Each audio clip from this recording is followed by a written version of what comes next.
लखनऊ में केंद्रीय रक्षा मंत्री और लखनऊ सांसद राजनाथ सिंह ने उत्तर प्रदेश के पूर्व मुख्यमंत्री स्वर्गीय चंद्रभानु गुप्ता की प्रतिमा का अनावरण किया है। इस दौरान उन्होंने चंद्रभानु गुप्ता के सम्मान में एक डाक टिकट भी जारी किया। राजनाथ सिंह ने कहा है कि चंद्रभानु गुप्ता सेवा और सादगी के प्रतीक थे, जिन्होंने 1960 से 1967 तक 3 बार यूपी के मुख्यमंत्री के रूप में सेवा दी। उनके कार्यालय में यूपी में औद्योगिक विकास और शिक्षा के क्षेत्र में कई महत्वपूर्ण काम हुए। कहते हैं दिल्ली का रास्ता उत्तर प्रदेश से जाता है। कहते हैं और यही वह भूमि है जिसने देश को उसका पहला प्रधानमंत्री दिया था, और यही वह धरती है जहां से पहली महिला मुख्यमंत्री भी चुनी गई थी।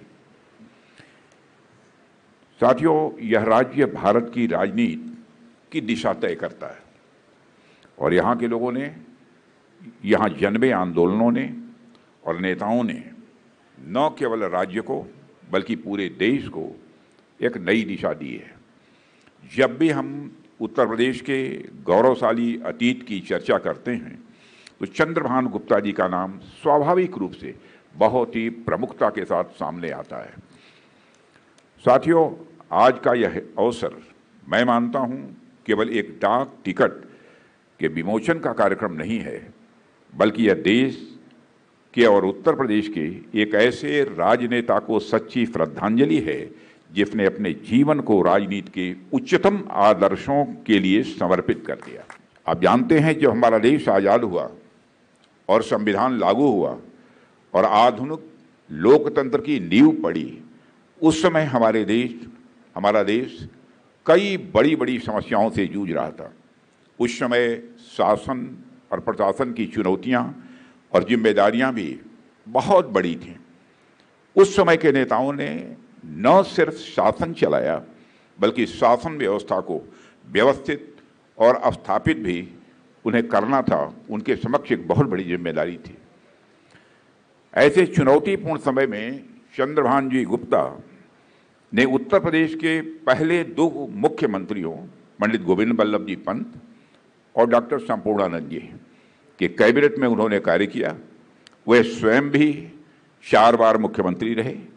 जब वह पहली बार उत्तर प्रदेश के मुख्यमंत्री बने थे तो उन्होंने सबसे पहले ही दिन सभी मंत्रियों के वेतन और भत्ते कम करने का काम किया था, जिससे मितव्ययिता को स्वाभाविक रूप से बढ़ावा दिया जा सके और सरकार के खर्च को कम किया जा सके। कार्यक्रम में उत्तर प्रदेश के डिप्टी सीएम ब्रजेश पाठक, राज्यसभा सांसद ब्रजलाल, लखनऊ की महापौर सुषमा सरकवाल और भाजपा लखनऊ महानगर अध्यक्ष आनंद द्विवेदी सहित कई लोग मौजूद रहे। इस दौरान रक्षा मंत्री ने ब्रह्मोस मिसाइल की ताकत का भी जिक्र किया। अभी कुछ ही दिनों पहले मैंने लखनऊ में एक ब्रह्मोस एयर स्पेस की इंटीग्रेशन और टेस्टिंग फैसिलिटी का उद्घाटन किया था। आप लोगों ने देखा होगा, जो ऑपरेशन सिंदूर हुआ, उस ऑपरेशन सिंदूर में ब्रह्मोस ने करिश्माई काम किया है, ब्रह्मोस मिसाइल ने। और इतना ही नहीं, ब्रह्मोस मिसाइल ने जो करिश्मा दिखाया है, उसके बाद दुनिया के लगभग 14-15 देशों ने भारत से ब्रह्मोस मिसाइल की मांग की है। तब ब्रह्मोस मिसाइल अब लखनऊ से भी एक्सपोर्ट की जाएगी। यह फैसिलिटी रक्षा क्षेत्र में मैं समझता हूं हमारे देश की जो हमारी आत्मनिर्भरता है उसको मजबूती देगी, और साथ ही इससे रोजगार का भी सृजन होगा। और मेरा प्रयास यही है कि यहाँ और इंडस्ट्रीज भी आएँ ताकि लखनऊ के साथ साथ प्रदेश का भी तेजी से विकास हो। 17 वर्ष की उम्र में चंद्रभानु जी स्वतंत्रता आंदोलन में भाग लेने के लिए उतर आए थे।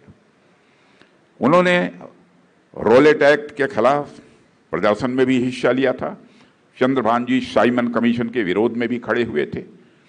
वह स्वतंत्रता आंदोलन में अनेकों बार जेल भी गए थे। वह पंडित मदन मोहन मालवीय जी के साथ भी जेल में रहे थे। उन्होंने समाज में चेतना जगाने और अंग्रेजी हुकूमत को समाप्त करने के लिए अपने जीवन को समर्पित किया था। आज हम सभी इस कार्यक्रम के लिए लखनऊ में एकत्रित हुए हैं।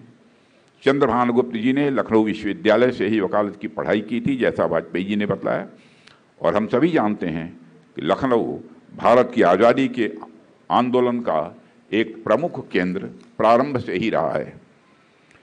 अगस्त 1925 में लखनऊ के करीब एक रेलवे स्टेशन पर ऐसी घटना हुई जिसने अंग्रेजी हुकूमत की नींव को हिलाकर रख दिया था। आज़ादी की लड़ाई लड़ रहे क्रांतिकारियों ने काकोरी रेलवे स्टेशन के करीब भारत की आज़ादी के लिए ब्रिटिश खजाना लूटा था। लखनऊ में चंद्रभानु गुप्ता की प्रतिमा और डाक टिकट के अनावरण के उनके योगदान को एक बार फिर से याद दिलाया गया। राजनाथ सिंह का ये कदम पूर्वजनों के प्रति सम्मान और यूपी की सांस्कृतिक विरासत को संजोने की दिशा में एक महत्वपूर्ण कदम है।